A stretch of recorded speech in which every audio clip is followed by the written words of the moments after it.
área de la tanatología llamada tanatología forense.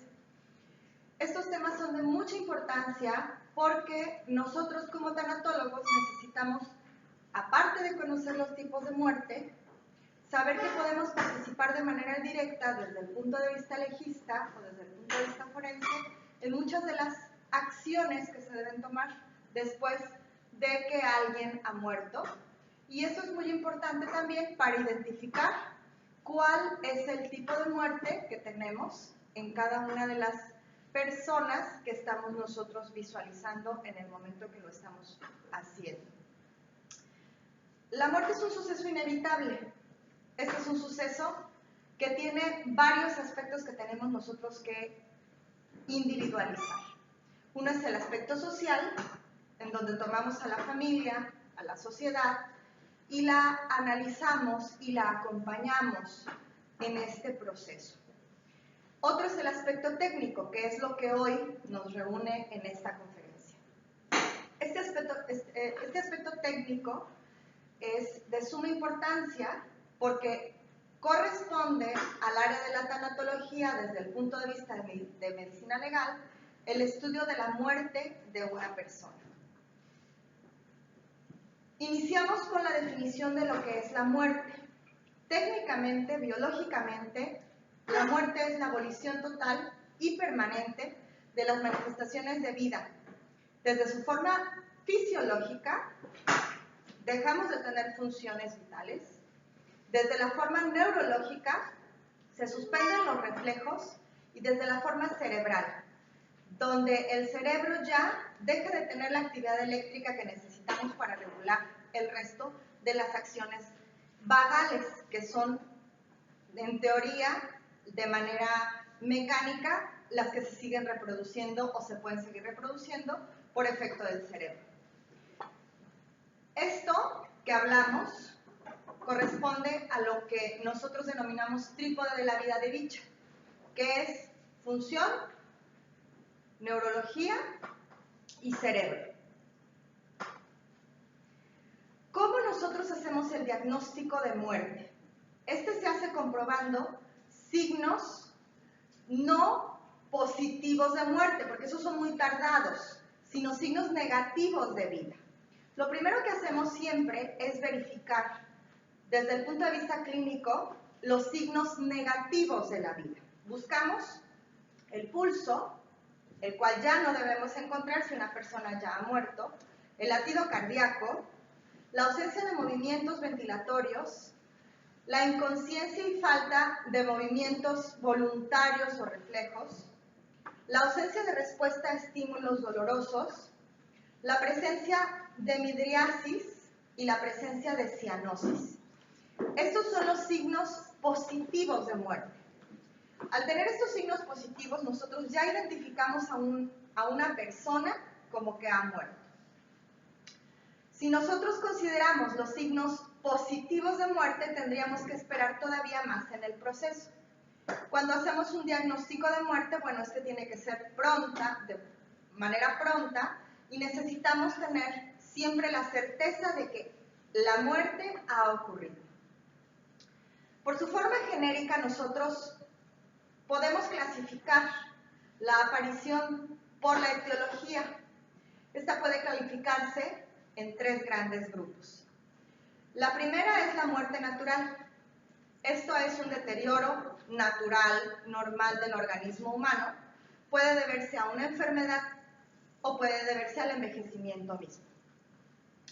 La otra es la muerte violenta.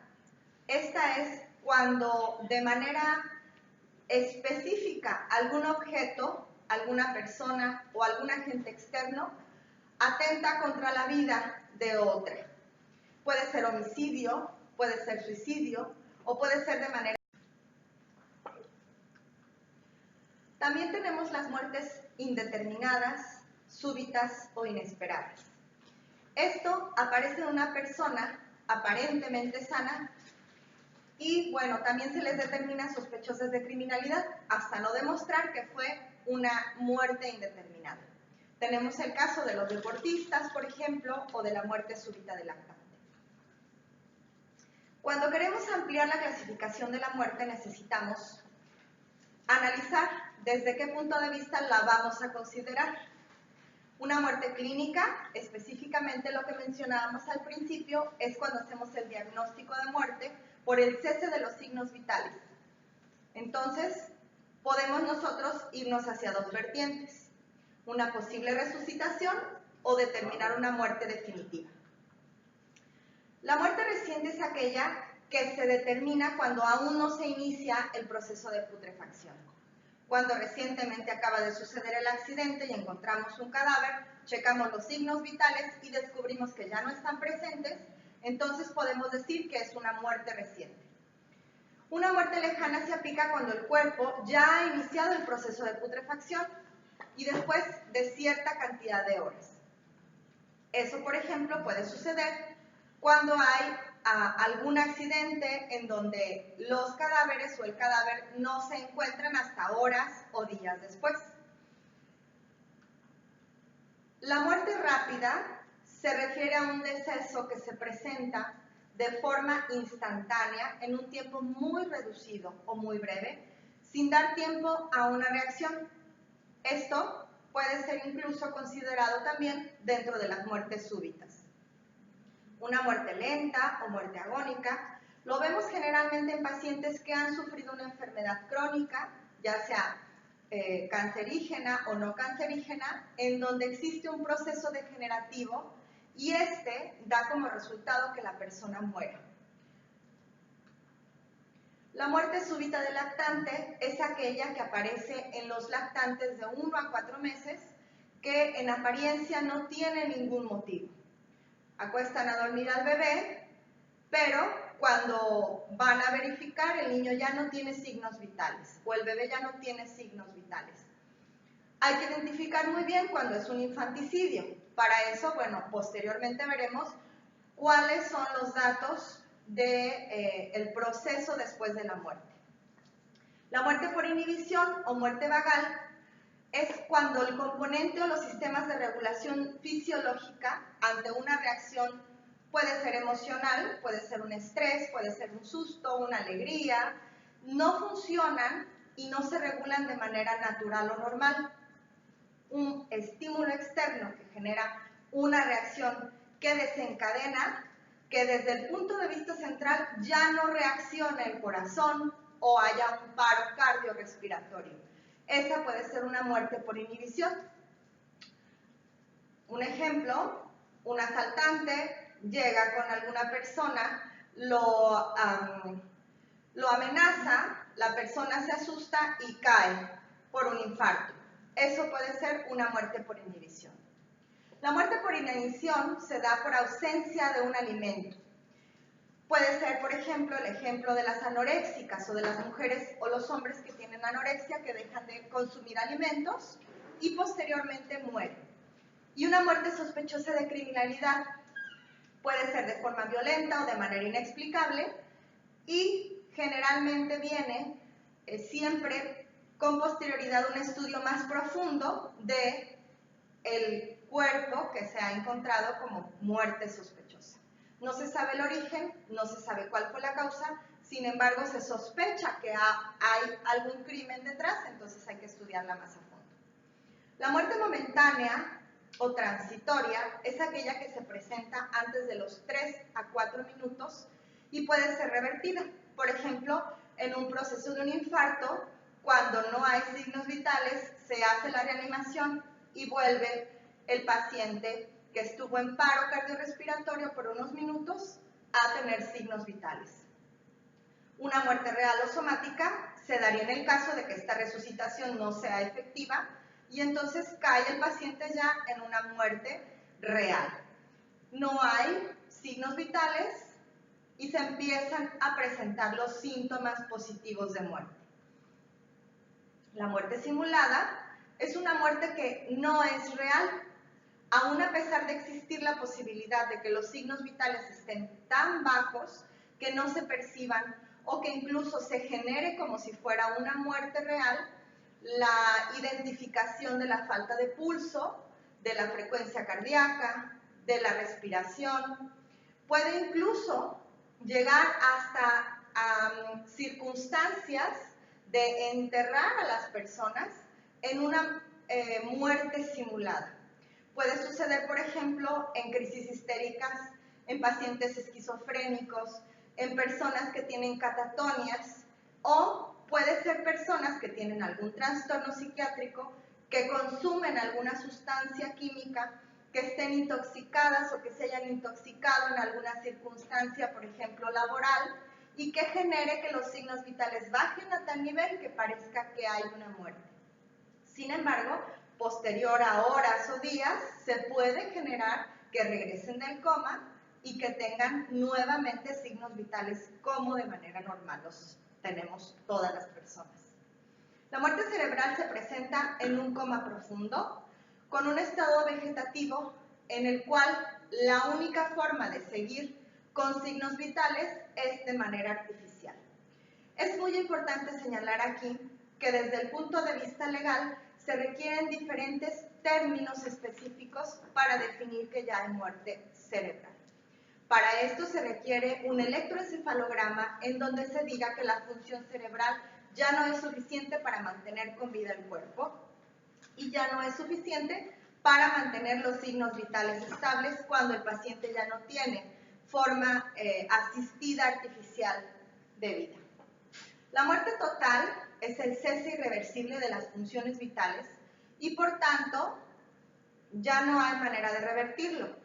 Esto quiere decir que han pasado más de 10 minutos con una intención de resucitación, sin embargo ya no se logra. La muerte presunta es aquella declaración judicial que presume que la persona desaparecida después de cierto tiempo ya no está con vida. Cuando ya no se tiene noticia de la persona, cuando ya no se sabe si la persona está viva después de cierto tiempo. Puede suceder, por ejemplo, en alguna catástrofe, puede suceder, por ejemplo, con el crimen organizado, con los raptos de personas, puede suceder con las personas que intentan pasar la frontera y se desconoce su paradero. Una muerte digna es el derecho que ostenta el paciente o sus familiares cuyo estado de salud es terminal para decidir y manifestar su deseo de rechazar procedimientos invasivos a su cuerpo. También se puede denominar ortotanasia.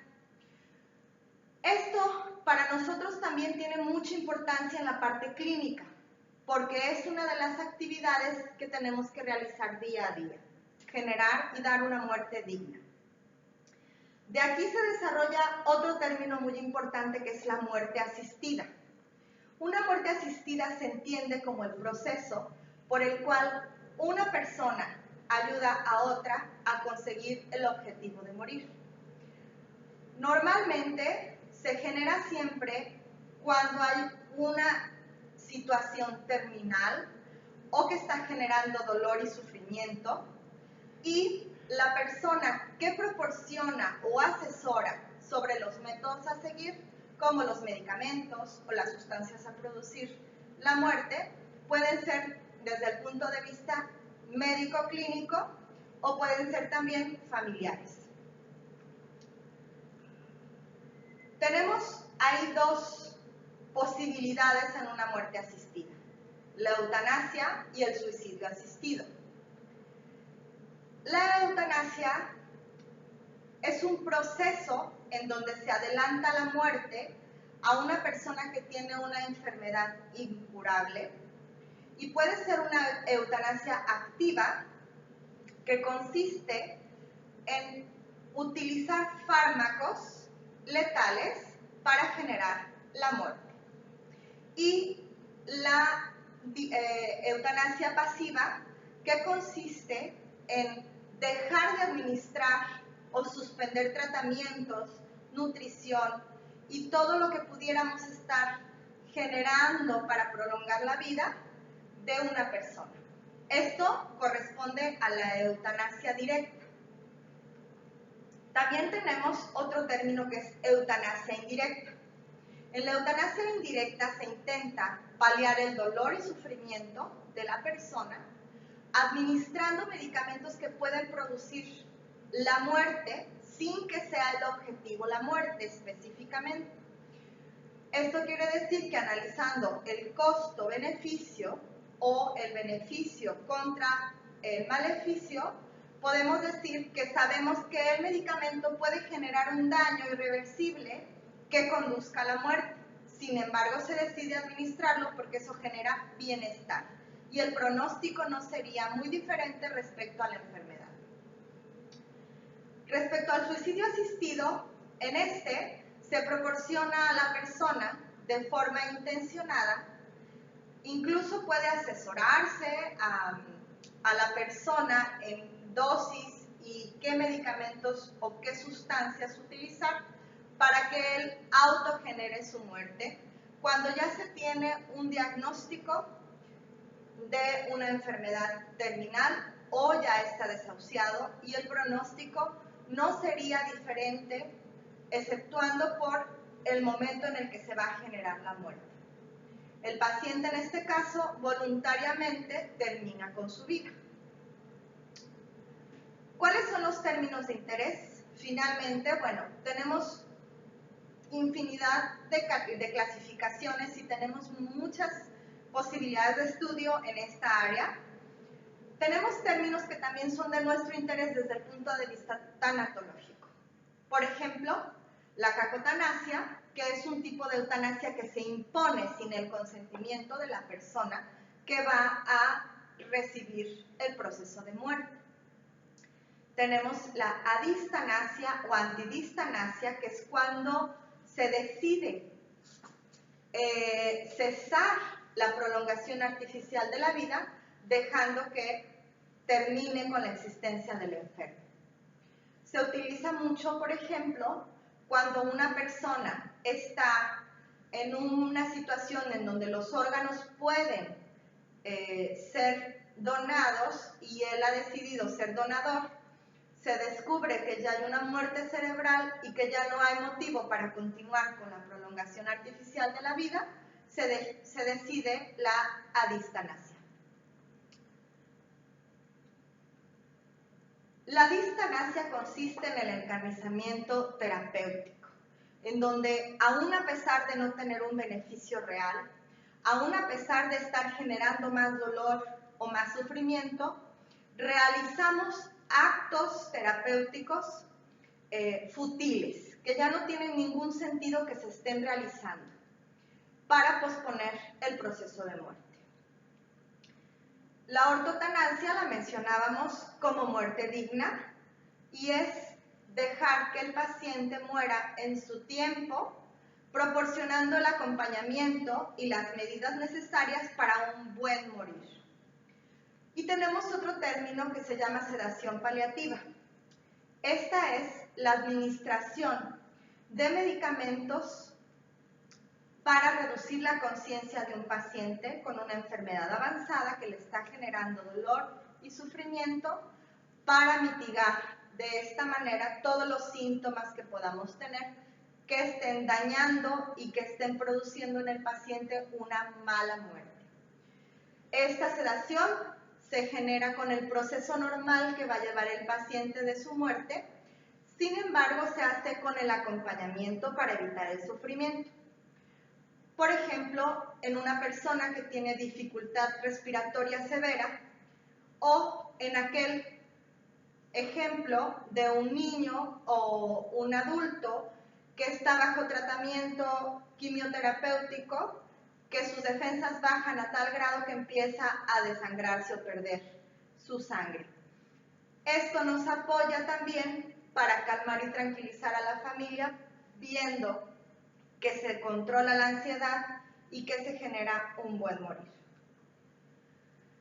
Algunas reflexiones que podemos tener de este tema tanatológico tan interesante sería, por ejemplo, si yo fuera a morir lenta y dolorosamente, ¿aceptaría vivir con sufrimiento, aunque existan métodos que me den la muerte de forma prematura para conseguir mayor dignidad al morir?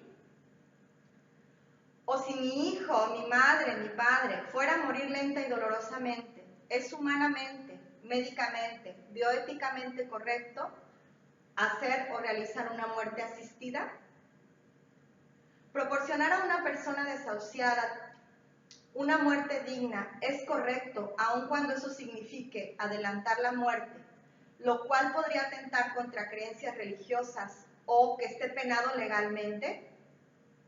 Pensemos mucho en estas cosas y esperemos que todo esto sea de mucho aprendizaje. Muchas gracias.